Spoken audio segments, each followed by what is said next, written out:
Hello and welcome to That's English. Hello again. In this programme, we're going to look at the wonderful world of inventions. Fantastic. You know, Ashley, my father used to be an inventor. Did he? What did he invent? Oh, he invented lots of things. My favourite was a little wind-up bear, un osito de cuerda, that he made for me. Oh, well, that was very kind. Have you still got it? Yes, I have. I keep all his inventions. Of course, Annabelle. Anyway, in today's documentary, we meet Trevor Bayliss, who is a very successful professional inventor. Yes, he talks about his inventions and about his favourite inventor, Frank Whittle. As you watch, try to answer this question. Why is Frank Whittle his favourite inventor? Watch.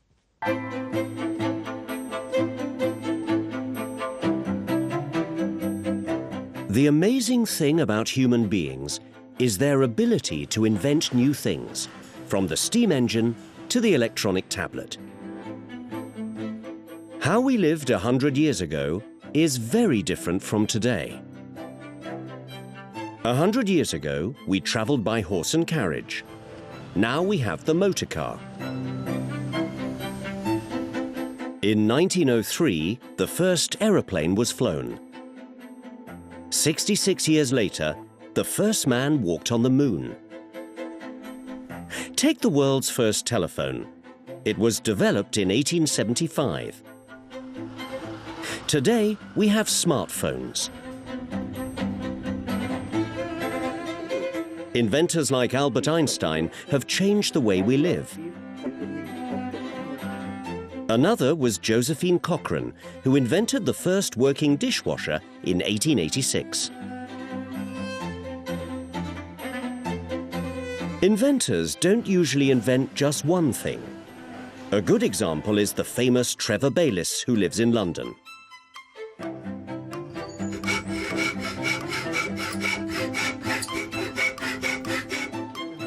So what makes a good inventor? Everybody seems to think that you've got to be some sort of genius, but we are all inventors. Do you understand me? Trevor is always inventing new things. But where does he get his ideas from? When I was a child, I could do the most amazing things with my Meccano set, and yet I couldn't write my name. Trevor gets his ideas from everyday life. If I suddenly see something on television, or if I have an accident, and I come up with a solution to that problem, I can retire to this room and make a prototype or prove that my idea works. Trevor's most important invention is the wind-up radio. Well, relax, because the night home's coming. It has made a huge difference in remote areas of Africa. I was watching a program about the spread of HIV/AIDS in Africa, and they said the only way they could stop it was through education and information, which could be best brought to these people using radio. But there was a problem. Most of Africa didn't have electricity. I thought to myself, surely you could generate electricity using a spring to drive a little radio. Boom, boom. And that's how it came about. I have an expression which I believe in. Art is pleasure, invention is treasure. Trevor has worked all his life inventing things that he hopes can make a difference to people. So what invention does Trevor think is the most important? My favourite inventor was Frank Whittle. He was 21 in 1930 when he invented the jet engine. It seems that the most important inventions are those that completely transform ordinary people's lives. His wind-up radio is brilliant. I would love to invent something which can save lives. Yes, very inspiring. Trevor is a hero because of his work, but he also has a hero. That's right, Frank Whittle. The question was, why is Frank Whittle his favourite inventor? Let's watch again. My favourite inventor was Frank Whittle. He was 21 in 1930 when he invented the jet engine. So the answer is Frank Whittle is Trevor's favourite inventor because he invented the jet engine. Wow. And Frank Whittle was 21 when he did it. That's incredible. Yes. When I was 21, I used to spend all day on the internet. You still do. Very funny, Annabelle. So what did you do when you were 21? Well, as soon as I left university, I went backpacking around the world. Great. What was your favourite place? That's difficult. Maybe Egypt. The pyramids were amazing. Yes, they were a strange invention. Yes, very impressive. Anyway, let's find out what some other people say about inventions from their country. What's the question? The question is, which inventors or inventions from your country have had an impact on society? Great. Let's see what they think. I think the biggest one is the one we're looking at now, which would be John Logie Baird, the inventor of the television. Alexander Graham Bell, the inventor of the telephone. I would think the World Wide Web, which is Mr. Bill Gates. 2 Jamaican doctors created something called Canusol, which is made from cannabis, but is used in the treatment of glaucoma, which is an eye problem and used internationally. Well, one of the famous inventors from Canada is James Nayway, and he invented basketball, which is a very, very popular sport in the United States.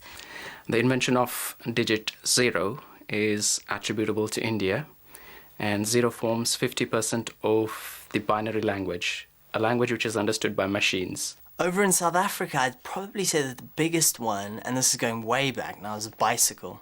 The human papillomavirus vaccine, which is to prevent cervical cancer in women. And this has had a huge impact on the world and is used everywhere.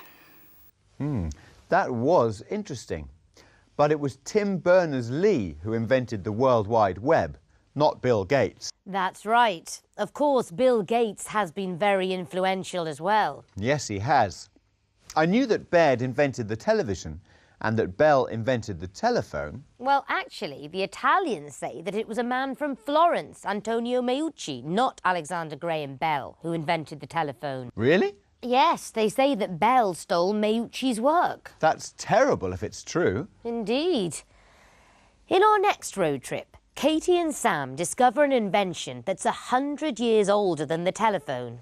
Try to get the answer to this question. When was the bridge built? OK, let's find out with Katie and Sam.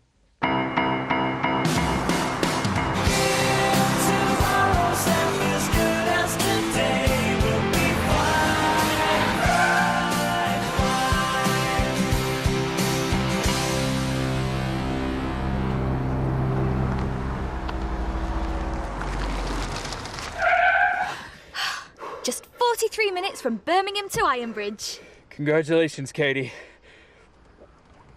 I think I need the restroom. Oh, the toilets, or the restrooms as you call them, are over there.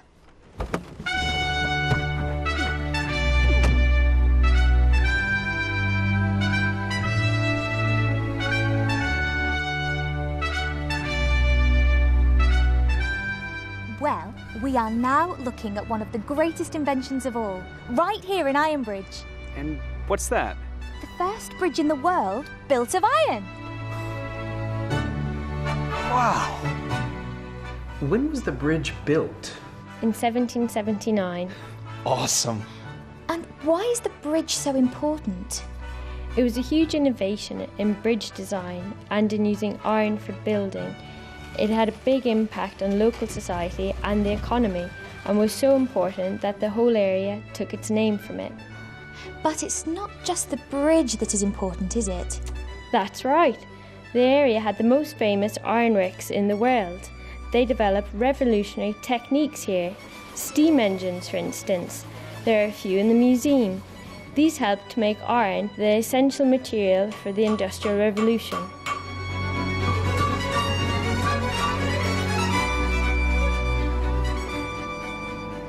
Excuse me, that looks interesting. How do we get to Blist's Hill? It's not far, just follow the signs. Is it worth seeing? Oh, yes, it's wonderful. Oh, thanks.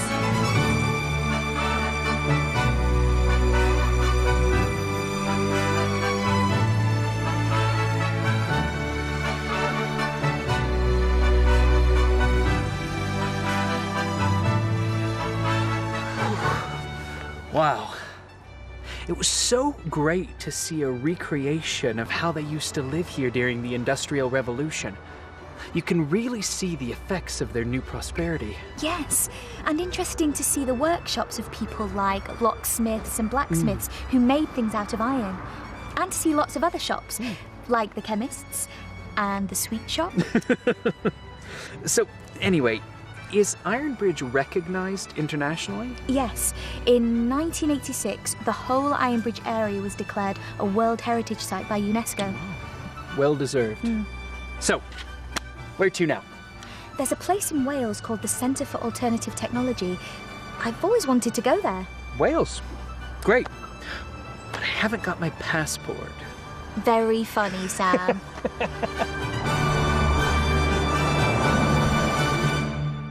What an amazing place. The home of the Industrial Revolution. It's fantastic. I went there when I was 11. So a very long time ago, eh, Ashley? So, did you find the answer to the question?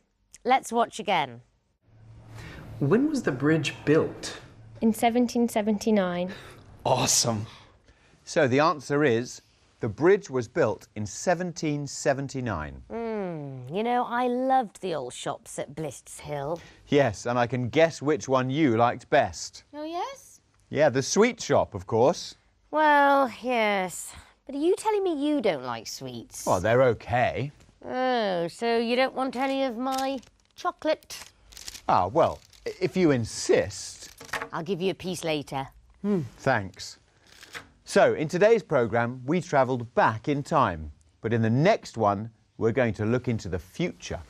That sounds lovely. So that's all for today. See you next time. See you next time for another That's English. Goodbye. Bye-bye.